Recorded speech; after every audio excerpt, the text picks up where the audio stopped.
السلام عليكم، مساكم الله بالخير.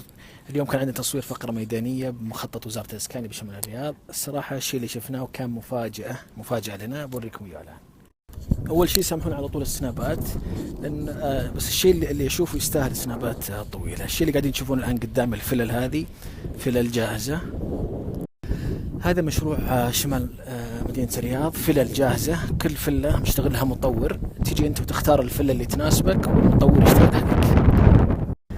اول شيء ماني بسوي دعايه لحد واني بذاكر اسامي شركات، لكن هذه واحده فيلا اشتغلها مطور، مساحتها 400 متر، مسطح البناء 260 متر. هذه الفيلا الحين دخلناها، شوف كيف التصميم الداخلي للفيلا. هذا الملحق، وهذا المدخل الداخلي الفيلا. طبعا المطور يسلمك اياها، المطور يسلمك الفيلا من دون تأثيث، يسلمك اياها مشطبة تشطيب نهائي والتأثيث عليك. وهذا الحوش الخارجي،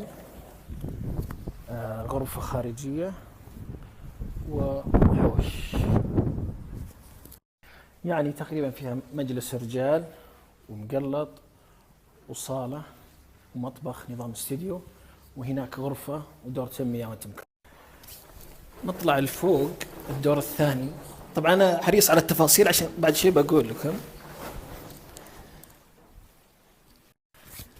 هذا الدور الثاني، غرفة أطفال ولا غرفة أولاد، صالة وغرفتين نوم وغرفة نوم رئيسية.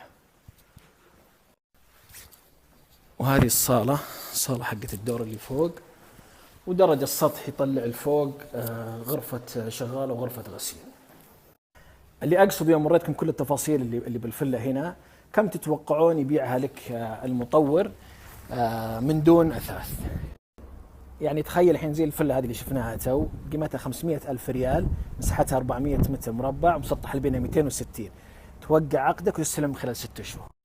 طبعا الأرض أنت تستلمها دعم من الحكومة، ما تدفع عليها شيء، مبلغ رمزي يتفاوت، في بعض الناس ما يدفعون وبعض الناس يدفعون مبلغ رمزي حسب قدرة الشخص. بمعنى أنه أنت ب500 ألف ريال تسكن فلة زي